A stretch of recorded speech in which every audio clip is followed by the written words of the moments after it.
वैशाख मास मातम अध्याय 13। हरे कृष्णा, राधे राधे।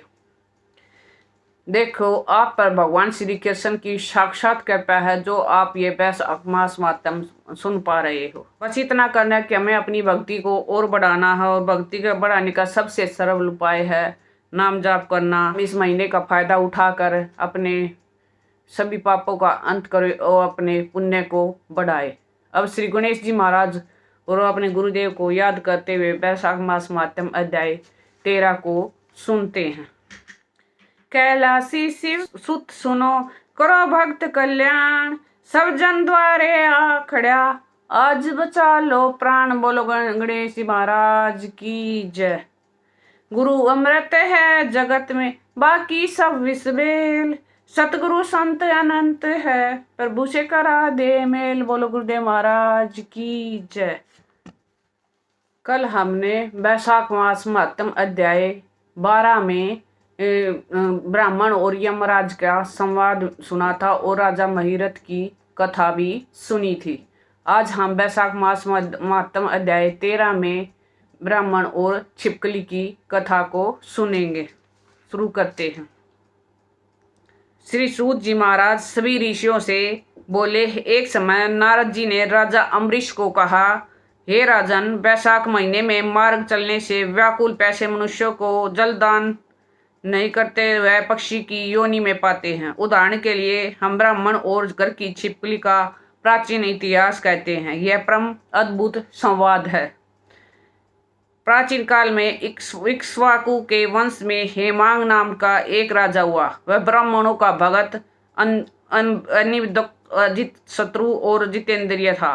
पृथ्वी में जितने बालू के कण, समुद्र में जितने जल के बिंदु हैं और आकाश में जितने तारे हैं, उतनी ही गोप उस राजा ने दान की थी।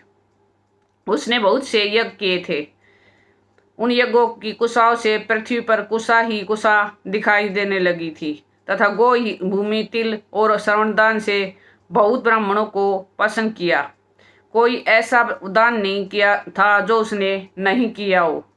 परंतु हे राजन, सुख की इच्छा करने वाला उस राजा ने एक जलदान नहीं किया। ब्रह्मपुत्र महात्मा वशिष्ठ जी ने उसे ज्ञान भी कराया और जलदान कहा कि जलदान करो, परंतु उस दुर्बुद्धि ने और हेतुवाद से कहा कि जल तो बिना मूल्य ही मिलता है, इसे दान करने वाले को क्या फल मिलेगा। ऐसी अनेक बातें कही और ब्राह्मण को जलदान नहीं किया और कहने लगा कि दुर्लभ वस्तु का दान करने से मनुष्य को पुण्य मिलता है और यही ठीक है। वह राजा लूले, लंगड़े व दरिद्र और जीविकाहीन ब्राह्मणों की सेवा तो करता था, किंतु वेद पाठी, तत्वज्ञानी और ब्रह्मवादियों की पूजा नहीं करता था। वह राजा कहा करता था कि विख्यात ब्राह्मणों की पूजा सेवा तो सब ही करते हैं, परंतु अनाथ, बिना पढ़े लिखे और लूले लंगड़े ब्राह्मण को और दरिद्रों की बड़ी दुर्गति है। अतः वह ऐसे ही लोग मेरी दया के पात्र हैं। इस प्रकार वह दुर्बुद्धि कुपात्रों को दान देता रहा। इस महादोष के कारण 3 जन्म उसे चातक की योनि मिली। फिर एक जन्म गिद्ध बना और 7 जन्म तक कुत्ते की योनि में रहा। फिर हे राजन, वह एक राजा के घर छिपकली की योनि में जाकर रहा। उस राजा का नाम श्रुति कीर्ति था और वह मिथिलापुरी का राजा था। छिपकली घर के दरवाजे की चौखट के ऊपर कीड़ों का भक्षण करती थी और 87 वर्ष तक वहीं रही। एक दिन देवयोग से मुनियों में श्रेष्ठ श्रुति देव नामक ऋषि दोपहर के समय मार्ग से थके मिथिलापति के घर आए।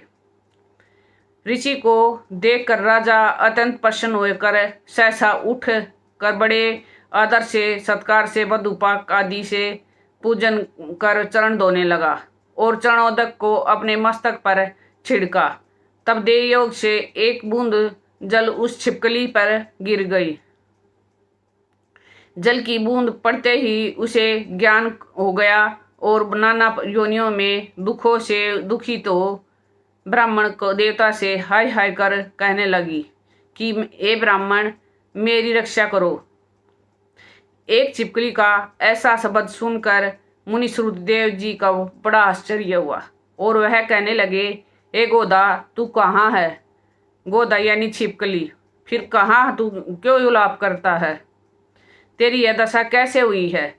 तू देवता है कि पुरुष है, या कोई राजा है अथवा ब्राह्मण? हे माँ भागा, तू कौन है? ये कह तू सही, मैं आज ही तेरा उद्धार करूंगा।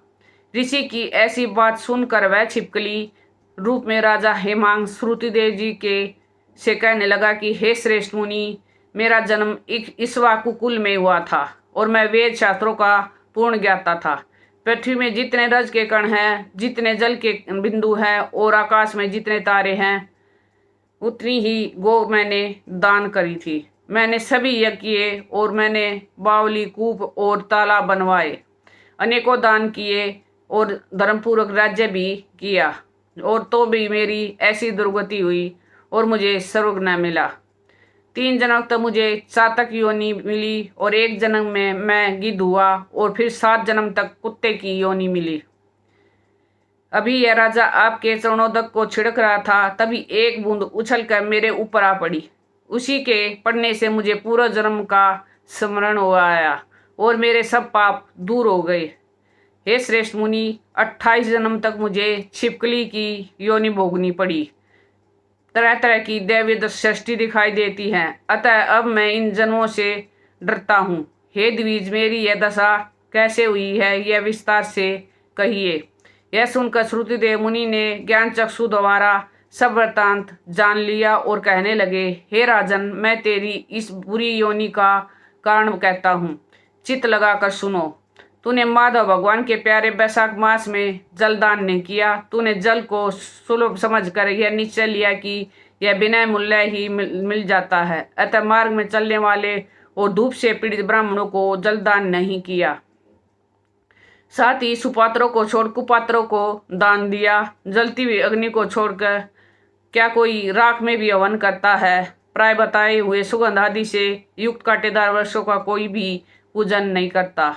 सब वृक्षों में पीपल की ही पूजा होती है। तुलसी को छोड़कर कटोरी का पूजन क्यों नहीं करते? पूज्यता के विषय में अनाथ की आवश्यकता नहीं है। लूले लंगड़े केवल दया के पात्र हैं, पूजन नहीं किया जाता। तपस्वी, ज्ञानी, वेद आदि शास्त्रों के ज्ञाता, ये विष्णु भगवान के स्वरूप है, अतः वे सदा पुण्य पूज्य हैं। इनमें भी ज्ञानी ब्राह्मण सदैव विष्णु भगवान को अत्यंत प्यारे हैं। इसी कारण से ज्ञानी को ही सदा पूज्यों में भी अधिक पूज्यतम है, और साधु महात्माओं की अवज्ञा इस लोक और परलोक दोनों में दुखदायी है। महापुरुषों की सेवा ही धर्म, अर्थ, मोक्ष का कारण है। कई अंध जाति के मनुष्य कर्तव्य को नहीं देखते। ऐसे मंद और आश्रम के लोगों की संगति से कुछ नहीं मिलता है। जैसे जलमय तीर्थ और मिट्टी अथवा पत्थर के बने देवताओं से भी तत्काल कुछ लाभ नहीं होता। ये तो बहुत काल में पवित्र करते हैं, किंतु साधु महात्मा दर्शन से ही पवित्र कर देते हैं। साधु सेवा से कोई सुशिक्षित पुरुष दुखी नहीं होता। जैसे अमृत पान करने से जन्म मरण वृद्धावस्था आदि दुख नहीं होते। तूने जलदान नहीं किया, न साधुओं की सेवा की, हे विश्वाकुनंदन, इसी से तेरी यह दुर्गति हुई है। बैसाख में जो मैंने पुण्य किया है वह तेरी शांति के लिए तुझे दूंगा। इसके प्रताप से भूत, भविष्य और वर्तमान कर्मों के संस्कार से तू दूर हो जाएगा। ऐसे कहकर उस मुनि श्रेष्ठ ने जल स्पर्श कर सर्वोत्तम पुण्य का फल उस राजा हेमांग को दे दिया। इस तरह राजा जब कुछ ब्राह्मण से वैसा एक दिन के स्नान का फल उन्हें दे दिया, तब उसके सब पाप दूर हो गए और वह छिपकली की योनि से को त्याग कर दिव्य विमान पर बैठकर दिव्य माला, वस्त्र और आभूषण पहन मिथिलापुरी के महल में सब प्राणियों को देखते देखते हाथ जोड़ परिक्रमा दे नमस्कार कर आज्ञा ले स्वर्ग को चला गया।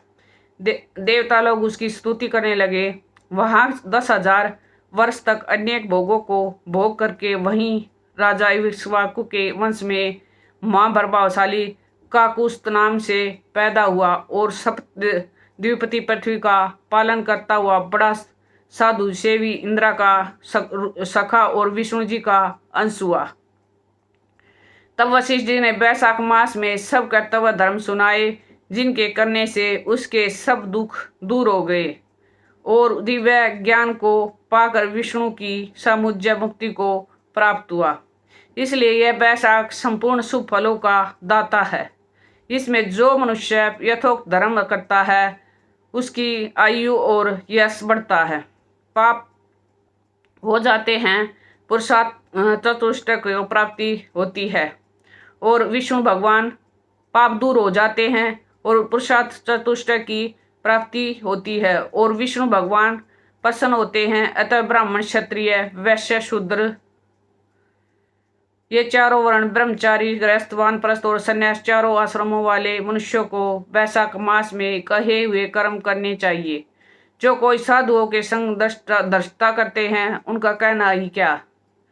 इसी प्रकार साधुओं की सेवा न करने से इक्ष्वाकु के पुत्र ने दुख भोगा और अनेक बुरी योनियों में जन्म लिया। जो रात दिन इस पुण्य चरित्र पुराने इतिहास को सुनते हैं वे जन्म, मृत्यु, बुढ़ापा आदि से निसंदेह छूट जाते हैं। वैशाख मास महात्म अध्याय 13। वैशाख मास के इस महात्म्य में बताया गया है कि हमें दान किसी सुपात्र ब्राह्मण को ही देना चाहिए। कुपात्र या लंगड़े लूले के हम दया दिखा सकते हैं पर उनको पूजा नहीं की जा सकती। इसलिए हमें किसी सुपात्र ब्राह्मण से को ही पूजना चाहिए। ये अंत में एक बात कहूँगी कि ये संसार जो हमें लगता है अपना सा पूरी तरह है झूठ है, बस यह है एक सपना। याद रहता है सबको अपना हर एक काम, प्रभु नाम सत्य है, बाकी सब नाकाम। जब हमें यह पता है कि भगवान श्री कृष्ण ही हमारा एक सहारा है और कर्म ही साथ जाएगा, सब बस और सब यही पड़ा रह जाएगा।